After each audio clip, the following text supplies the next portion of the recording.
모든 인생들은 자기 중심성을 갖고 있습니다. 그리고 모든 사람들은 기본적으로 자기 판단 또 자기 감정에 충실한 대로 그렇게 행하죠. 그런 모습을 우리는 특별히 하나님이 세우신 사사기서의 마지막 사사인 삼손을 통하여서 좀 더 명확하게 보게 되는 것 같습니다.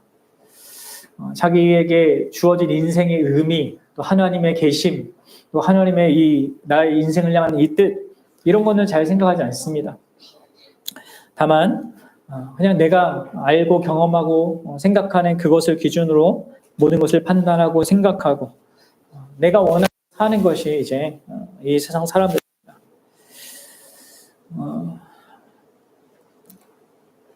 여러분, 우리는 어떻습니까? 그런 세상과 다른 점이 있습니까? 세상은 자기의 피로를 따라 움직입니다. 또 자기의 욕망을 따라 움직입니다. 자기의 이익을 계산하면서 움직이고요. 자기의 손에 굉장히 민감합니다. 우리는 어떠합니까? 우리는 그러한 욕망, 자기 이익, 자기 손해, 자기 피로, 그러한 것으로부터 좀 자유한 자들입니까?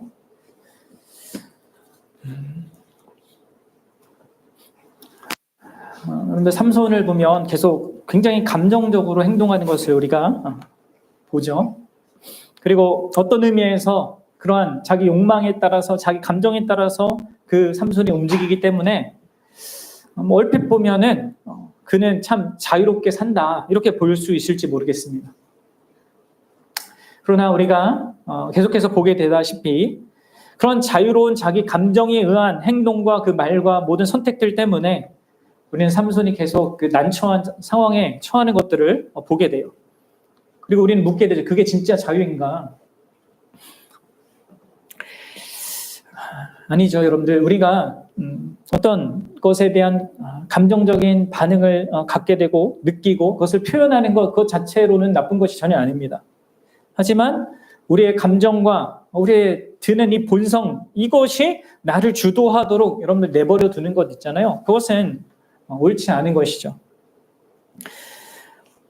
우리가 감정에 휘둘려 나의 욕망에 또한 이끌려서 살아가면 결국 나 자신을 망가뜨리고 모든 관계를 망가뜨립니다. 그것이 우리가 성경의 이야기에서도 보고 우리의 삶의 어떤 현실 속에서도 항상 보는 것이죠. 이렇게 하면 안 된다는 거 알면서도 우리는 거기에 그 굴레에 사실 벗어나지를 못합니다.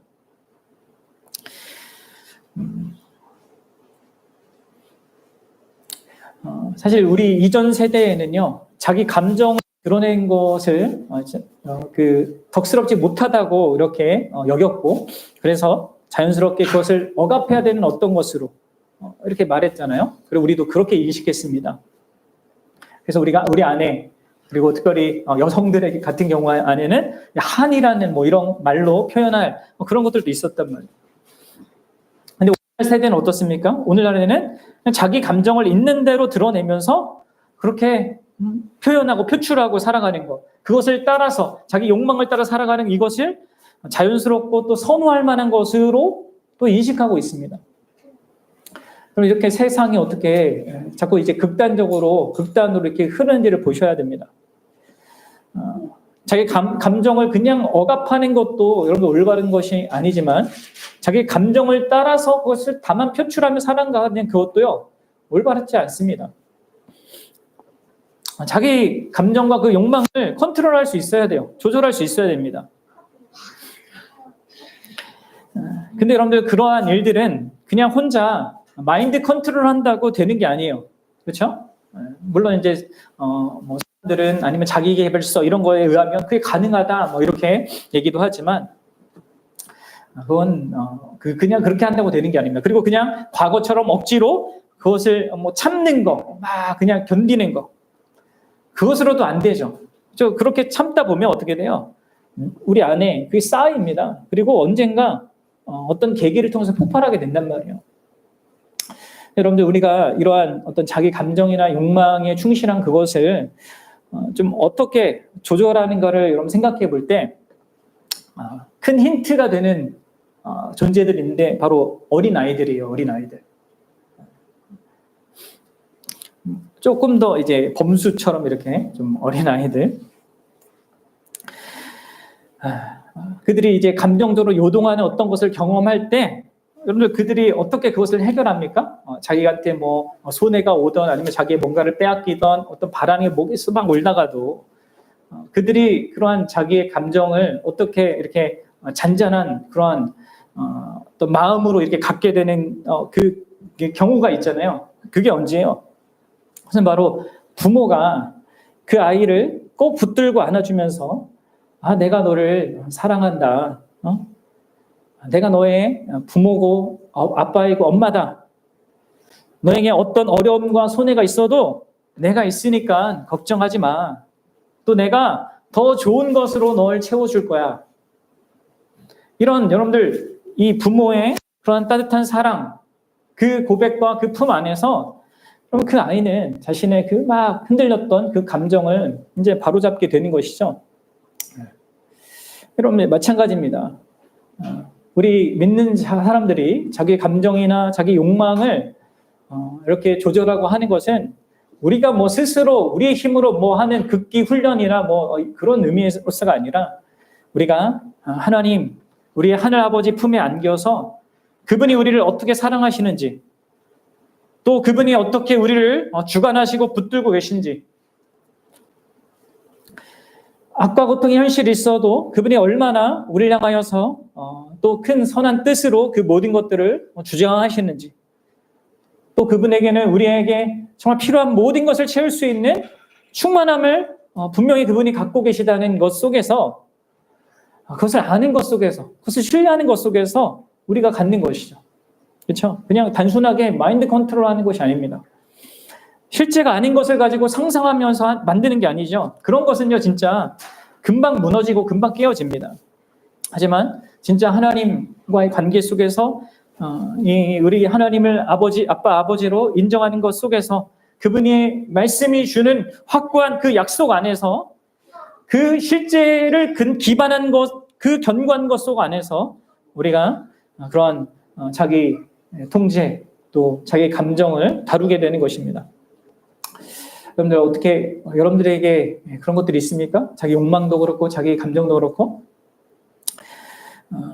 분명 하나님께서 이러한 복된 이 자원, 특별히 하나님 자신을 우리에게 허락하셨는데 오늘 우리가 계속 살펴본 이 삼손은요, 이 하나님과의 특별한 관계, 하나님께서 자기 백성 삼으신 이스라엘 백성이라는 이 특별한 관계가 있고 거기에다가도 이 삼손은 나실인이라고 해가지고 더 하나님께 가까이 나아가는 그 특별한 관계를 이렇게 관계로 부르셨는데도 불구하고 이 삼손은 자신을 부르신 그 하나님 안에서 거하면서 그 하나님 안에서 자기의 이러한 것들을 다루는 것을 살지 못합니다.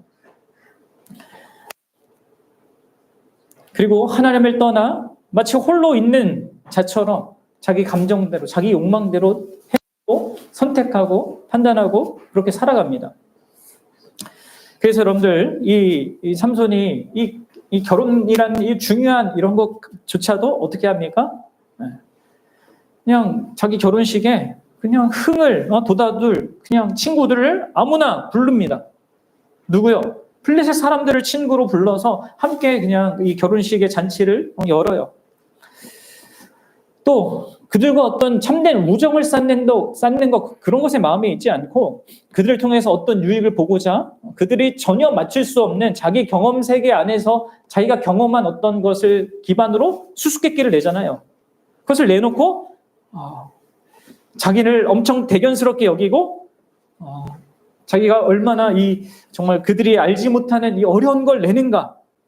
그리고 나는 이런 수수께끼를 통하여서 또 그 옷 30벌, 겉옷 30벌, 속옷 30벌, 60벌이라는 이런 이득도 챙겨보고자 하는 이런 어떤 욕망에 의하여서 계속 움직이는 것을 우리가 보게 됩니다. 감정적이기도 하고 욕망을 따라가기도 하고. 그래서 그런지 이 삼손은 자기의 아내가 눈물을 흘리면서 눈물 공세를 펴면서 자기의 감정적인 그 강요를 하니까 어떻게 합니까? 거기에 대해서도 굳건하게 서 있지 못하고요. 그냥 또 이렇게 무너져 내립니다. 그래서 그 수수께끼의 답을 또 줘요. 모든 것이 다 감정적이에요.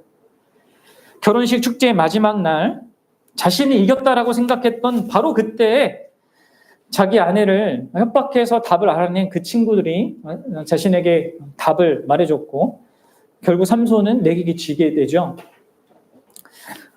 그들이 자기 아내를 이렇게 구워 삶은 어떤 그 현실이 있었다는 걸 깨닫고 또 자기 아내가 또 자기를 배반했다는 이 사실에 분노가 치밀어 올랐습니다. 이때도 어떡합니까? 삼손은 자기 분노대로 또 행해요. 그래서 어떻게 해요? 아스글론이라는 이 블레셋의 주요 5도시 중에 한 도시로 가서 30명을 쳐 죽입니다. 그리고 그들을 노력해서 수수께끼를 푼 자들에게 약속한 것을 주죠. 그리고 또 분이 안 풀려서 어떻게 해요? 자기 아내를 그냥 내버려 두고 자기 집으로 돌아가 버립니다. 다 모든 행동과 이런 모든 것들이 다 감정적이란 말이에요. 근데 여러분들 오늘 15장의 이제 내용을 보니까 이 삼손은 또 역시 자기의 정욕대로 움직이고 있는 것을 우리가 보게 됩니다. 이 자기중심성 그 안에서 계속 어떤 자기의 감정대로 자기의 정욕대로 또 이후에도 다루겠지만 이제 복수심에 이끌려서 이 삼손이 계속 움직이거든요. 이걸 자꾸 여러분들 봐보십시오. 15장 1절 보면 얼마 후 밀 거둘 때라는 이 말이 말해주듯이 삼손은 자신의 분노가 사그러들 만한 그 정도의 시간을 가진 뒤에 다시 마음이 뭔가 몽글몽글해졌나 봐요. 그 시간은 아마도 몇 주에서 몇 달이 걸렸는지를 모르겠습니다. 하지만 그만큼 좀 오래 걸렸던 것 같아요. 다시 삼손의 마음에는 아내를 봐야겠다 라는 그 마음이 커졌습니다. 근데 여러분들 이러한 삼손의 이런 마음은요 사랑이라기보다는 사실 정욕이었단 말이에요. 자신의 정욕을 따른 것이었어요. 분노에 사로잡혔던 그 마음이 사그라들자 이번에 삼손은 또다시 자기 정욕에 사로잡혀 움직입니다. 그러니까 이 여인과 결혼하려고 했던 그것조차도 사실 자기 정욕에 이렇게 이끌려서 그렇게 된 거잖아요. 그래서 부모의 반대 이거 다 무릅쓰고 막 했단 말이에요. 그래서 막 이런 모든 과정을 거치고 이제 이 분노에 의하여서 또 막 움직이다가 이제 그게 사그라드니까 또 다시 어떻게 해요? 자기 정욕에 따라 움직여요. 그래서 삼손이요 염소 새끼 한 마리를 가지고 이제 그 아내를 찾아갑니다. 뭔가 화해의 제스처를 취하는 거죠. 근데 여러분 그 목적이 뭡니까? 1절에 보면 이렇게 얘기하죠. 내가 방에 들어가 내 아내를 보고자 한다. 이렇게 이제 그 개역 개정은 의역을 했습니다. 그러나 제가 직역을 하면 이렇습니다. 뭐냐면 나는 내 아내의 침실로 이거예요. 삼손은 아내를 진정으로 생각하고 있지 않습니다. 뭘 생각하고 있습니까? 자신의 정욕을 채우고자 하는 이것만을 생각하고 있단 말이에요. 그럼 이 부분을 보면서 우리 남편들은 진짜 잘 생각해 보셔야 됩니다. 저도 좀 약간의 찔림을 갖게 됐는데 이 남자들은 급하잖아요. 응? 저만 그렇습니까? 네. 그러니까 우리 아내들에게는 어떤 마음의 준비도 필요하고 이게 남편을 이렇게 자기가 맞이하는데 어떤 시간이 필요한데 이 남자들은 이제 자기 감정에 충실해가지고 이런 부분을 신경 쓰지 못할 때가 많다고요. 그래서 우리 남편들은 이런 부분들에 대해서 좀 생각하고 또 아내들도 그런 남자들의 그런 성향을 좀 알고 가르쳐줘야 합니다. 계속 가르쳐줘야 합니다. 그래야지 배웁니다. 물론 여러분들 지금 삼손이 아무 여자나 찾아가서 자기의 정욕을 채우고자 하진 않았습니다.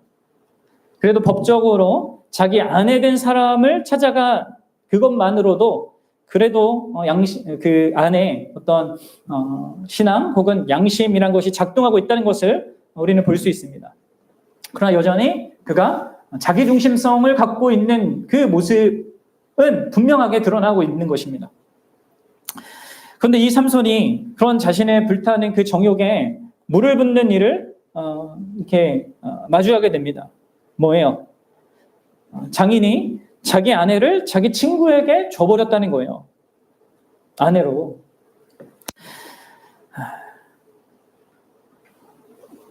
그 이유가 뭡니까? 삼손이 지난번에 그 결혼식에서 보였던 행동에 비추어 봤을 때, 그 장인이 생각했을 때 이 삼손은 분명 자기 딸을 심히 미워하여서 버린 것과 다름없다. 이렇게 알았다는 거예요. 그래서 그 친구에게 넘겨주었다는 것이죠. 그러니까 이것은 이제 이 장인의 잘못이기도 했지만 사실 삼손 자신도 그런 거죠. 장인이 그렇게 생각할 수밖에 없게끔, 또 자기 아내가 그렇게 생각할 수밖에 없게끔 그렇게 행동을 했단 말이에요. 근데 갑자기 이제 삼손이 와서 이런 자기 아내를 만나겠다고 이렇게 하니까 삼손의 장인이 어떻게 행동합니까? 이 상황을 어떻게든 모면해 보려고 이러한 아주 또 이 놀라운 제안을 하죠. 뭐요? 자기에게 그 둘째 딸이 있는데 그 둘째 딸이 첫째보다 더 아름답다는 겁니다. 그러니까 삼손의 그 스타일, 삼손의 그런 어떤 성향, 이걸 알고 자꾸 이런 식으로 반응하는 것이죠. 그녀가 더 아름다우니까 이제 그녀랑 결혼해라. 여러분 보십시오. 여기에서도 우리는 삼손만 문제를 갖고 있는 것이 아니라 이 삼손의 장인 역시도 지독히 자기중심적인 그런 존재라는 것, 그것을 우리가 확인하게 되죠. 일단 여러분들 자기의 딸을 그냥 그 결혼 연애에 참석한 자들 중에 내어준 것을 생각해 보십시오. 왜 그렇겠습니까? 아마도 무슨 이미 이 결혼식은 벌려놨고 또 그걸 행하느라고 많은 또 재산과 이런 자기의 자원들을 사용했고 이런 것 속에서 사람들의 보는 눈도 있고 어떻게든 자기의 딸을 거기 맞는 사람에게 그냥 보내는 겁니다. 그래서 그 아내를 원했던 삼손의 들러리 중 한 사람에게 그냥 준 겁니다. 뭐예요? 여러분들 이것은 자기 자녀를 소유물처럼 취급하는 거예요. 그리고 이것은 둘째 딸을 또한 자기가 처한 위기를 모면하기 위하여서 삼손에게 그냥 또 주겠다고 이러한 것을 통하여서도 보게 되는 것이죠. 지독히 자기중심적인 모든 관계성, 자기의 자녀들조차도 소유물로 여기는 어떻게 하든 자기의 그 손해는 최소화하고 자기의 이익은 더 이렇게 확보하려고 하는 이 지독히 자기중심적인 그 모습을 드러내는 거예요. 여러분들 지금 여기에 삼손이나 이 삼손의 장인어른의 똑같은 모습을 보이고 있는 겁니다. 이게 여러분들 이스라엘의 상태이기도 했단 말이에요. 그 세상과 별반 다름없는 그런 모습. 우리는 좀 어떤지 보셔야 됩니다. 우리는 무엇에 의하여서 그렇게 움직여지고 있는지. 뿐만 아니라 여러분들 우리는 3절 이후에 또 이제 이 삼손이 이 자기 중심적인 그런 욕망 또 정욕에 의하여서 움직인 이 삼손이 복수심에 따라 움직이는 것, 자기 분노에 사로잡혀 또 움직여지는 것을 보게 됩니다. 삼손은 이 장인의 이야기를 듣고 분노에 사로잡힌 가운데 내가 어떻게 할지를 결단합니다. 그러니까 분노에 사로잡힌 그 판단에 한 것이었죠. 그건.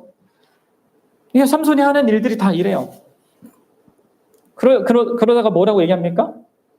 내가 이번 일을 통해서 블레셋 사람들을 해한다 하더라도 나에게는 아무 허물이 없다. 여기서 이제 해한다라는 것은 악을 행한다라는, 직역하면 악을 행한다는 말인데, 악을 행한다 하더라도 나는 아무 허물 없고 나는 결백하고 이건 정당하다. 이렇게 얘기하는 겁니다. 여러분들 보십시오. 분노에 사로잡혀서 자기가 어떤 복수를 다짐하는데 그것을 행하는 것을 스스로 또 정당화하고 있습니다. 그것이 상당히 잘못된 방식으로 악을 행하는 어떤 것으로 나타날 건데 그것을요, 이러한 복수심과 이 분노를 가지고 또 앞에 있었던 이들이 했던 그 잘못을 다 이렇게 가져와서 그것을 정당화하고 있단 말이죠. 사실 제대로 보면 삼손 자기 자신의 허물도 있습니다. 그렇죠? 그리고 장인의 허물과 잘못도 있단 말이에요. 그런데 지금 삼손은 블레셋의 잘못만 지금 주목합니다.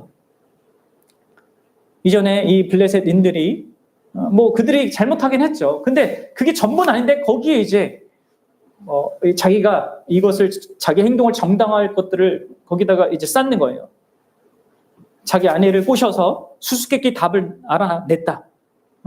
그런 사실이 있었잖아요. 또 내가 이겼다고 그렇게 자신만만했던 그때 자기에게 답을 말함으로 인하여서 자기 자존심을 상하게 했고, 또 자신이 없을 때 자기 장인을 꼬드겨서 그 아내를 또 친구에게 넘긴 그 일, 이 모든 책임이 바로 블레셋에게 있다. 이렇게 그냥 생각해 버린 것입니다. 판단한 것입니다. 여기서 자기의 잘못을 생각하는 건 없어요. 타인이 그냥 자기에게 잘못한 것에 대해만 분노하고 있고 그 안에서 복수심에 불타고 있습니다. 그리고 그것으로 인하여서 앞으로 행할 어떤 폭력적인 그 행위들까지도 이 삼손은요, 그걸 정당하다고 생각하고 있단 말이에요. 이렇게 하는 것은 전혀 문제가 안 돼. 정당한 거야. 하면서 나름의 합리화 속에서 복수를 다짐하는 거죠. 우리도 그럴 때가 있지 않습니까? 내가 이렇게 하는 것은 너가 그렇게 했기 때문이고 내가 이렇게 하는 것은 정당한 거야 라는 방식으로 자기의 그런 악과 자기의 잘못과 그 죄를 이렇게 우리가 그냥 괜찮은 것처럼 이렇게 포장하는 경우가 있단 말이에요. 근데 여러분 이건 아닙니다. 하나님의 백성이요, 어떤 이유로도요 악을 행하는 건 정당화할 수 없습니다. 그리고 우리는 그렇게 하지 않고자 해야 됩니다.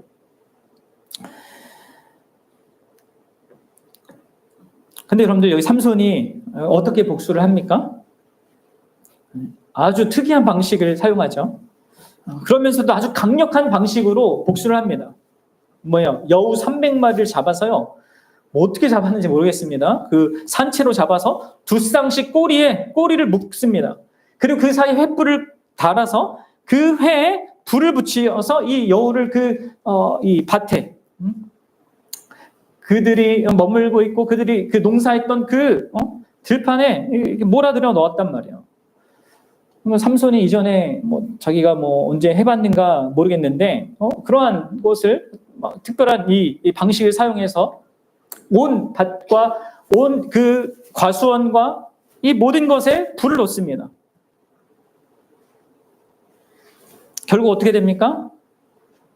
이 여우들이 그 짐승들이 불을 무서워하지 않겠습니까? 자기 꼬리에 불이 붙어 막 난리치면서 혼비백산하면서 이것저것 막 붙어가지고 서로 막 갈팡질팡하면서 모든 곳에 다 불이 붙어서 오절과 같은 아주 끔찍한 피해가 일어나게 되죠. 우리 15장 5절을 한번 읽어봅시다. 자, 회에 불을 붙이고 그것을 블레셋 사람들의 곡식밭으로 몰아들여서 곡식단과 아직 배지 아니한 곡식과 포도원과 감난 나무들을 사른지라. 그러니까 모든 것을 다 지금 망가뜨렸어요. 훼손했습니다. 뭐요? 거두어들인 곡식단. 밀추수가 1절에 보면 이제 시작됐다고 하잖아요.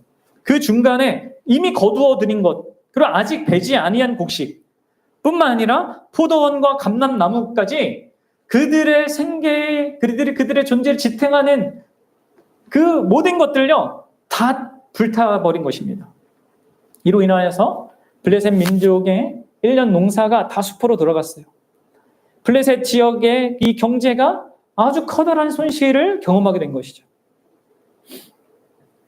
삼손은요 이렇게 하는 것이 정당하다고 생각했고요. 또 자기는 이번 일이 이런 일로 말미암아 그리고 이런 일을 경험하고 이것으로 끝날 것이라고 생각했습니다. 왜냐하면 이거 정당한 일이니까. 내가 이렇게 복수한다 하더라도 저들이 나한테 어떻게 하겠어? 그러나 세상이 안 그렇잖아요. 그렇죠? 판단 미스죠. 블레셋 사람들은 자신들의 들판과 가수원이 초토화된 것을 보고서 대경 실색을 합니다. 그리고 그것의 주범을 찾아 나섭니다. 그러다가 어떤 사람을 통하여서 이 일을 한 존재가 삼손이라는 것을 듣게 돼요. 그리고 그것을 왜 그렇게 하게 된 건지까지도 들어요. 왜 그렇게 하게 됐어요? 바로 장인이 그 아내를 빼앗아서 남에게 주었기 때문입니다. 그래서 삼손이 이런 정말 엄청난 일을 벌렸다. 이렇게 누군가가 고발했단 말이에요. 그러자 여러분들 블레셋 사람들은요, 하나님을 모르는 민족답게 더 강력한 보복 조치를 준비하고 행합니다. 그럼 그게 뭐였어요? 삼손을 가장 불행하게 만드는 그 방식을 취합니다. 뭐예요? 바로 그의 장인과 그의 아내를요, 불태워 죽입니다. 그럼 정말 어떤 면에서 좀 막장 드라마와 같은 그 일이 벌어진 것입니다. 삼손이 불이라는 그 방식으로 이 블레셋 지역의 그 전체 경제에 큰 그 악영향을 끼쳤다면, 이 블레셋은 삼손의 그런 가족으로 여겨지는 자들을 불태워 죽임으로 보복을 한단 말이에요. 참 끔찍하지 않습니까? 복수가 만들어낸 이런 그런 현실이 얼마나 끔찍합니까? 우리 영화에서나 드라마에서 우리가 보게도 됐는데요. 근데 여러분들 여기에서 우리는 한 가지 좀 생각해 볼 게 있는데요.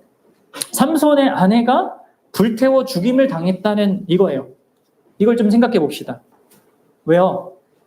그러면 그녀는 사실 이전에 그 삼손에게 막 당신 나 사랑하는 거 맞아 막 하면서 감정적인 그런 강요해가지고 그 수수께끼의 답을 알아냈지 않았습니까? 근데 왜 그렇게 했어요?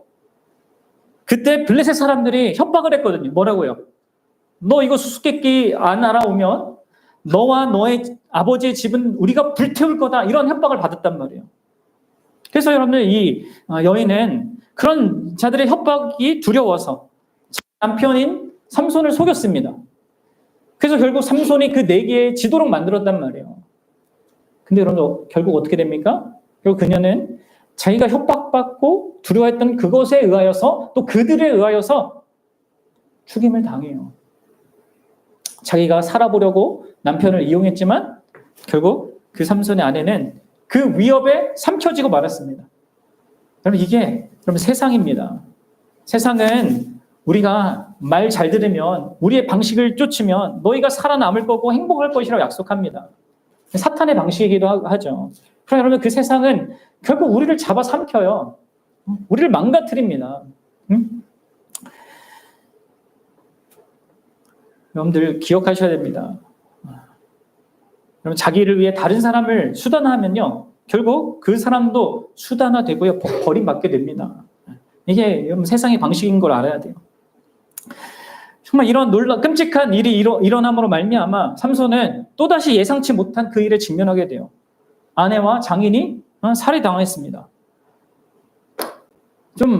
이러한 심각한 일들이 일어나면 좀 하나님의 뜻을 구해야 되는데, 그럼 삼손이 또 어떻게 합니까? 여기에서도 자기 안에 일어나는 그 분노의 감정, 또 복수심을 있는 그대로 드러내면서 그것에 기반하여서 또 판단하고 행동합니다. 그게 7절과 8절입니다. 우리 함께 읽어봅시다. 시작. 삼손이 그들에게 이르되 너희가 이같이 행하였은즉 내가 너희에게 원수를 갚고야 말리라 하고 블레셋 사람들의 정강이와 널쩍다리를 크게 쳐서 죽이고 내려가서 에단 바위 틈에 머물렀더라. 그럼 여기 7절에 이제 원수를 갚고야 말리라 라는 것은요, 의역한 건데 직역을 하면 이렇습니다. 원수를 갚은 후에야 내가 멈추리라.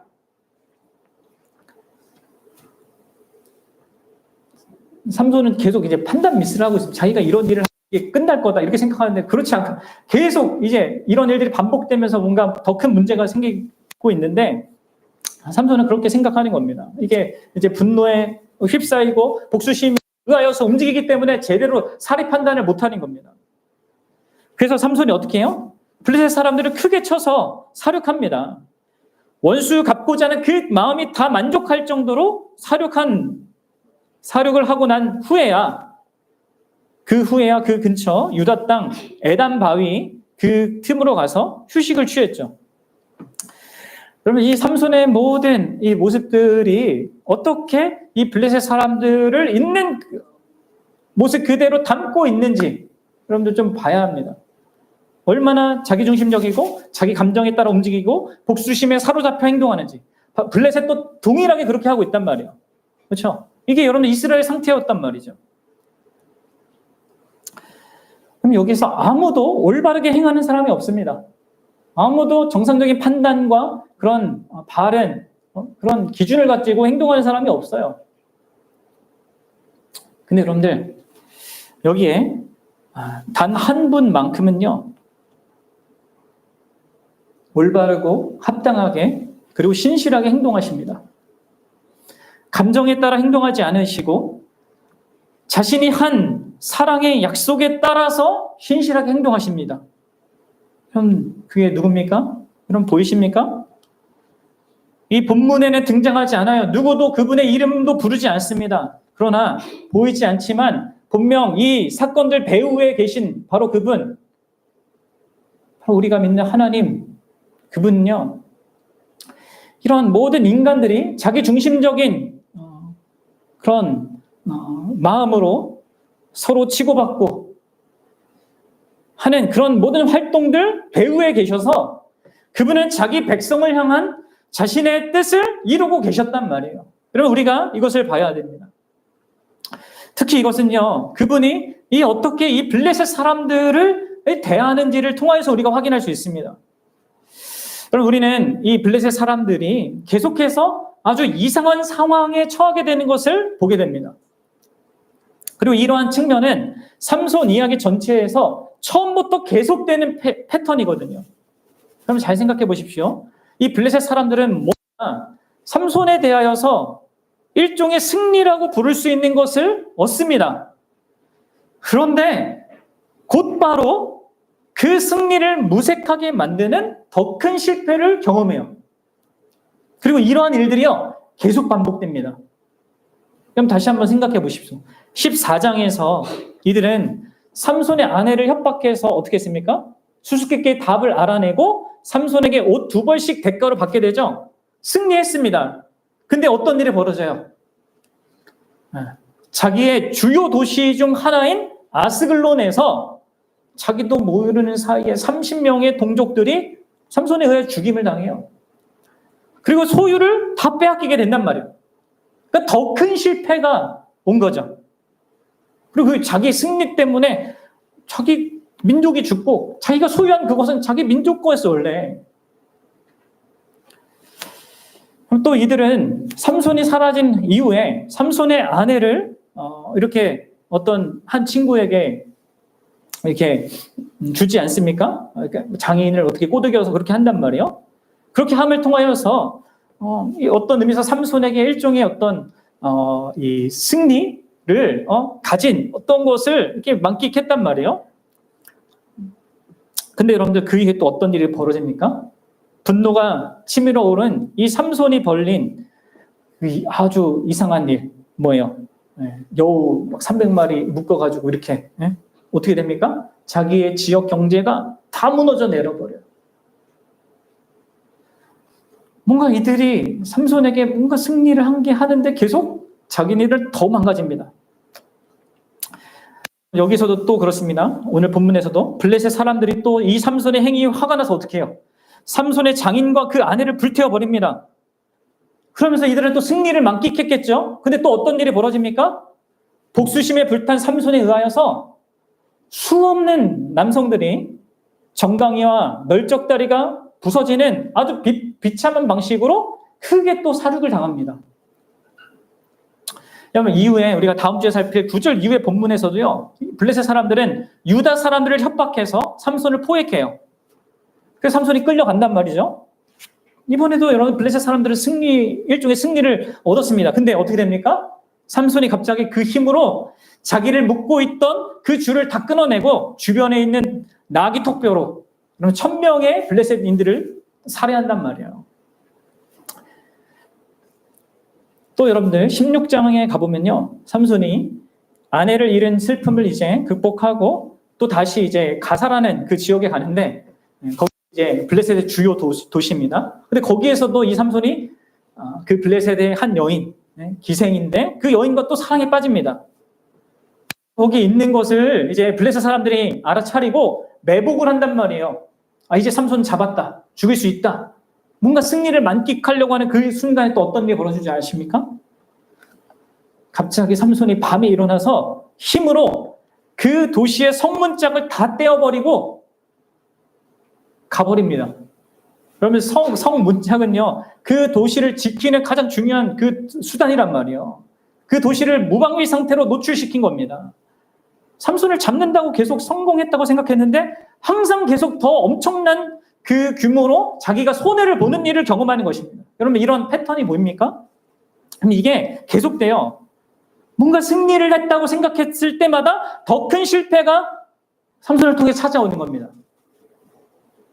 그리고 이런 패턴은 나중에 삼손이 들릴라에게 속아서 결국 머리를 깎이고 또 모든 힘을 잃어버린 그 사건을 통해서도 또 일어납니다. 블레셋 사람들이 삼손의 눈을 뽑죠. 그리고 다곤 신전에 막 장기자랑을 시킨단 말이에요. 이번만큼은 우리가 승리했다. 그들은 생각했을 겁니다. 근데 어떻게 됩니까? 바로 그 안에 삼손이 자기 생애 동안에 이 살해했던 그런 모든 사람의 숫자보다 더 많은 수가 거기서 죽게 됩니다. 여러분 16절을 한번 봅시다. 시작. 삼손이 이르되 블레셋 사람과 함께 죽기를 원하노라 하고 힘을 다하여 몸을 굽히네 그 집이 곧 무너져 그 안에 있는 모든 방백들과 온 백성에게 덮이니 삼손이 죽을 때 죽인 자가 살았을 때 죽인 자보다 더욱 많았더라. 그럼 생각해 보십시오. 이 하나님의 대적들, 이스라엘 대적들은 뭔가 하나님의 백성 혹은 삼손에 대하여서 승리를 얻었다고 여길 때마다 그들은 아이러니하게도 더 큰 실패를 경험합니다. 이런 일들이 수도 없이 일어났단 말이에요. 여러분, 이게 우연이겠냐는 것이죠. 그렇지 않죠. 뭘 보여주는 겁니까? 하나님께서 자기 백성과 함께하고 있다는 걸 보여주는 겁니다. 하나님께서 자기가 세운 그 사사와 함께하고 계시다는 것을 보여주는 겁니다. 그리고 이것은 하나님께서 자기 백성에게 언제나 변함없이 신실하다는 것을 보여주는 거예요. 너희를 저주하는 자를 내가 저주할 거다. 아브라함에게 하신 그 약속을 지키시는 거죠. 나의 백성의 적은 곧 나의 적이다. 이것을 보여주는 겁니다. 누구든 나의 백성을 괴롭히면 나는 그것을 나를 대적한 것으로 여기겠다. 그리고 그 대가를 톡톡히 감당하게 하겠다. 이걸 여러분들 보여주는 겁니다. 심지어 자기 백성이나 이 삼손이 그들이 드러내는 것처럼 그들이 세상 사람들과 거의 방불한 그런 못난 모습을 보임에도 불구하고 그렇게 하고 있단 말이에요. 너무 놀랍지 않습니까? 여러분들, 하나님께서 그들의 죄를 책망하고 징계하기 위하여서 사실 블레셋 사람들에게 그 기회를 준 거기도 하잖아요. 근데 여러분들, 그런 것들도요, 하나님이 다 이 언약적인 사랑 안에서 신실하게 하는 것입니다. 그리고 이러한 사건들을 통해서 계속 하나님은 자기 백성에게 뭘 알려줍니까? 너희들이 아무리 잘못한다 하더라도 난 변하지 않는다. 또 너희들이 아무리 잘못한다 하더라도 너희들을 잘못 다루는 자들 자꾸 함부로 그냥 내버려두지 않겠다. 이러한 자신의 사랑을, 우리를 향한 변함없는 그 사랑을 보이시는 것입니다. 그렇습니다, 여러분들. 우리가 믿는 하나님 이러한 하나님입니다. 우리가 아무리 타락했다 하더라도요, 하나님은 우리의 하나님 되시기를, 우리의 아버지 되시기를 멈추지 않으십니다. 이러한 하나님의 하나님 되심을 오늘 본문은 이러한 많이 세상적으로 망가진, 세상과 방불한 이 삼손의 이 엉뚱한 이러한 잘못된 것을 통하여서 드러내시는 겁니다. 나타내시는 것이죠. 그리고 여러분들, 오늘 본문에서 이런 패턴 가운데 오늘 본문에서 좀 내용에 좀 생각해 보십시오. 그러면 더 이게 하나님의 역사라는 것을 우리가 인정할 수밖에 없거든요. 왜요? 그럼 지역의 이 경제를 초토화시킨 게 뭐예요? 어떤 강력한 이방 군대가 아니에요. 이스라엘 군대도 아닙니다. 뭐예요? 여우 300마리 들짐승들이었단 말이에요. 사실 블레셋이 가진 그 군사력이라면 충분히 대비할 수 있는 그런 수의 숫자입니다. 그렇죠? 근데 이제 갑작스럽게 삼손에 의하여서 이런 일이 발생했기 때문에 여러분들 순식간에 그게 벌어졌고 그 결과로 엄청난 이 1년 경제가 다 파괴된 거란 말이에요. 그 여러분들 게다가 그들이 화가 나서 사실 불태운 자들이 누굽니까? 블레셋 사람이에요. 그리고 그로 인해서 더 많은 수많은 사람까지 사유를 당했습니다. 그럼 이런 일들이 우연이 아니에요. 이게 삼손과 이 블레셋 사이, 이 이스라엘과 블레셋 사이에 계신 그 하나님께서 계속 역사한 이유 때문이라는 것이죠. 하나님은 이 삼손의 약점, 이스라엘의 문제들, 이것들을 사용하셔서라도 계속적으로 이들 사이에 있어야 되는 그 대립, 그것이 있도록 만들고 계십니다. 삼손의 그 자기중심성, 자기 욕망을 따르고 정욕을 따르고 복수심을 따르고 혈기를 따르는 그 성향을 사용해서 계속 이 큰 대립을 일으키고 계십니다. 삼손의 이 약점 때문에 피를 부르는 이 반목이 초래되고 이 두 나라 사이는 점점 더 큰 갈등으로 벌어집니다. 그래서 이후에 이제 유다 지파랑 블레셋 민족이 이제 대치하는 상황이 된단 말이에요. 그럼 보십시오. 하나님은요, 그렇습니다. 우리의 죄에도 불구하고요, 자기 약속을 신실하게 지키십니다. 그리고 우리 하나님은요, 우리의 죄를 통해서도요, 자기 약속을 신실하게 지킵니다. 우리의 죄성을 사용해서라도요, 우리를 죄로부터 해방시키십니다. 하나님만 하실 수 있는 거예요, 사실. 여러분들, 우리가 하나님의 택함 받은 백성이다. 창세전에부터 내가 하나님께 선택받은 그 대상들이다. 이게 얼마나 놀랍고 영광스럽고 복된 것인지 아셔야 됩니다. 우리 시편 32편 12절부터 19절의 이 고백을 한번 읽어봅시다. 시인이 내가 하나님의 백성인 거, 하나님의 택한 자들이라는 게 얼마나 복된가를 이렇게 노래했는데 함께 읽어봅시다. 시작. 여호와를 자기 하나님으로 삼은 나라 곧 하나님의 기업으로 선택된 백성은 복이 있도다. 여호와께서 하늘에서 굽어 보사 모든 인생을 살피시며 곧 그가 거하시는 곳에서 세상 모든 거민들을 굽어 살피시는도다. 그는 그들 모두의 마음을 지으시며 그들이 하는 일을 굽어 살피시는 이로다. 많은 군대로 구원 얻은 왕이 없으며 용사가 힘이 세워도 스스로 구원하지 못하는도다. 구원하는데 군마는 헛되며 군대가 많다 하여도 능히 구원하지 못하는도다. 여호와는 그를 경외하는 자 곧 그의 인자하심을 바라는 자를 살피사 그들의 영혼을 사망에서 건지시며 그들이 굶주릴 때 그들을 살리시는도다. 여러분들, 하나님의 백성이 된다는 것에 영광이 이렇습니다. 그분이 모든 것들을 살피고 모든 것들을 다 아시는데 그런 대상 가운데 우리를 특별하게 선택해가지고 우리를 향한 특별한 사랑을 갖고 계시고 특별하게 역사하시고 일하신단 말이에요. 그리고 이런 측면에서 여러분들, 오늘날 신약의 교회가 하나님의 백성일 뿐만 아니라 하나님의 자녀로서 산다는 것은 또 더 얼마나 더 영광스러운 것인지를 알아야 합니다. 여러분들은 이를 압니까? 그리고 그분이 우리에게 어떤 사사를 주셨는지를 기억하십시오. 삼손과 달리 정말로 완전한 사사이신 우리 주 그리스도를 우리에게 머리로 주셨어요. 우리의 신랑으로 주셨습니다. 우리의 참되고 유일무이한 그런 완전한 신랑으로. 그분 어떤 분입니까? 자기 감정대로, 자기 욕망대로, 자기 중심성으로서가 아니라 뭐예요? 우리를 향한 변함없는 그 아버지의 하나님의 사랑을 닮아서 그 마음으로 자기 생명을 다해서 자기 목숨을 다해 자격 없는 우리를, 변덕스러운 우리를 사랑하시는 신실한 신랑으로 그분은 항상 우리를 위하신단 말이에요. 삼손은 자기 분이나 정욕에 따라서 자기 신부를 떠나기도 하고 가까이 하기도 하고 결국 자기의 잘못에 의하여서 자기 복수심에 의해서 자기 그 신부를 잃었지만 우리의 신랑 되신 예수 그리스도는 삼손과 전혀 다르십니다. 그분은 교회인 우리에게 내가 세상 끝날까지 너희와 항상 함께 있을 것이다 이렇게 약속하셨고요. 그 약속을 지키시는 분이십니다. 또 자신의 변함없는 그 사랑으로 자신의 신부를 가장 안전하게 지키고요. 그리고 자신의 신부인 우리 교회를 가장 아름다운 모습으로 만들어 가시는 분이십니다. 그분은 결코 자기 신부를 잃지 않으실 것이고요. 또 더럽고 추한 그 상태로 내버려 두지도 않으실 것입니다. 여러분들, 사도 바울이 이렇게 얘기했습니다. 우리 에베소서 5장 25절과 27절입니다. 시작. 남편들 들으세요. 남편들아, 아내 사랑하기를 그리스도께서 교회를 사랑하고 그 교회를 위하여 자기 주심을 같이 하라.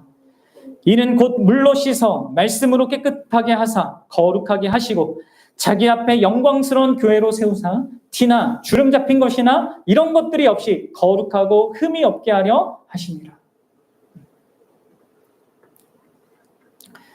예수 그리스도의 이 마음, 우리의 신랑 되신 예수 그리스도의 이 마음은요, 오직 사랑으로 충만하고요, 오직 사랑에 의해서만 모든 것을 행하십니다. 삼손과 너무 다르죠. 자기 중심적인, 자기 그냥 인간적인 그런 감정과 욕망에 의해서 움직이지 않습니다. 우리를 사랑하고자 하는 그 유일한 중심이 그분을 지배하고 있단 말이에요. 우리가 그분에게 어떠하든지 간에 그분은 달라지지 않습니다. 물론 우리를 대하는 방식에 있어서는 다를지 모릅니다. 여러 어떤 방식과 이런 과정을 통해 다르지만 그 중심은 달라지지 않는단 말이에요. 사랑하는 우리가 진실로 예수 그리스도의 이 완전한 사랑, 변함없는 사랑, 이 견고한 사랑을 알고 느끼고 그것을 감격할 때요, 사실 진짜 우리는 우리 자기중심성이요 깨트려질 수 있습니다. 그렇죠? 내가 나를 보호하려고 하고, 내가 나를 지키려고 하고, 내가 나의 이익을 확장시키려고 하고, 내가 나의 손해를 보호해 보려고 하는 그 아둥바둥한 그런 삶에서부터 여러분들 자유로워질 수 있는 것입니다. 온 우주의 창조자이신 그분이 나를 사랑하사 사람이 되셨고, 날 위해 사셨고, 죽으셨고, 부활하셨습니다. 우리는 그분의 영원한 사랑을 받는 그 대상들이 되었습니다. 내가 나를 알고 내가 나를 사랑하는 것보다 더 큰 사랑으로, 더 큰 능력으로 나를 보호하고 지키고 내 유익을 구하시고 결코 내게 손해되는 일을 가져다 주지 않는 그런 분이십니다. 그래서 여러분, 우리가 스스로 우리를 위할 이유가 없습니다. 우리는 예수님의 이 변함없는 사랑 안에 있기에 우리는 삼손의 죽은 아내처럼 세상의 위협, 세상의 유혹, 그것 때문에 가까운 관계조차 수단화 삼는 그곳에서부터 벗어날 수 있어요. 그럴 필요가 없죠. 또 우리는 예수님의 그 변함없는 사랑 안에 있기에 삼손을 망쳤고 또 우리 안에 있어서 우리를 또한 망칠 수 있는 그 죄된 정욕, 죄된 분노, 죄된 복수심과도 싸울 수 있습니다. 그러니까 스스로 수양을 해서 그렇게 하는 것이 아니라 우리를 사랑하시는 그분이 만족해야 하시는 그것을 기반으로 그렇게 할 수 있는 것이죠.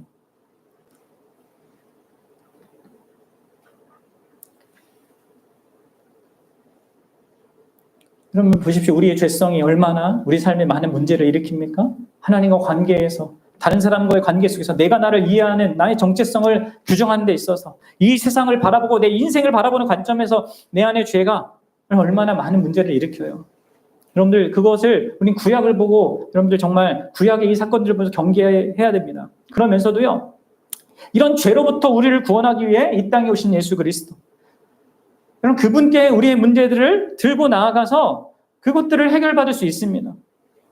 정말 그렇습니다. 그분에게는 우리의 정욕을 훨씬 더 충만하게 채우고도 남을 만한 풍성함이 있으십니다. 그분에게는 우리의 분노를 잠잠케 할 그런 값없이 주시는 은혜가 또한 충만합니다. 그분에게는 우리의 복수심을 내려놓게만 할 만한 공의로운 주권이 있으십니다. 여러분들, 우리가 삼손을 사실 망가뜨렸던, 이스라엘 백성을 사실 그 모든 것을 다룰 수 있는 그 자원이요, 바로 예수 그리스도 안에 있고요, 그분으로 말미암아 우리가 그것을 영위할 수 있습니다. 그래서 우리가 여기서부터 자유로워질 수 있게 되는 것이죠. 그래서 우리가 세상과 다른 그 삶을 살아갈 수 있게 되는 겁니다. 우리 신자들은 그러해야 됩니다. 오늘날 교회는 그렇게 할 수 있습니다. 누구 때문에요? 예수 그리스도 때문에. 저 여러분들이 그럴 수 있으면 좋겠습니다. 그리고 그로 말미암아 진짜 우리가 잘나서 그것을 드러내는 거 아니잖아요. 우리가 뭐 남달라서, 우리가 훌륭해서가 아니잖아요. 그렇죠? 우리가 예수 그리스도의 사랑 안에 있기 때문에 그게 가능합니다. 그 사랑 안에서 세상과 너무나 같은 모습을 가졌던 삼손이나 이 이스라엘 백성과 달리 세상과 정말 다른 모습을 드러낼 수 있습니다. 그 사랑 안에서, 그분의 충분함 안에서 저와 여러분들이 우리 교회가 그러한 교회로 세워지기를 주의 이름으로 간절히 축원합니다. 함께 기도하겠습니다.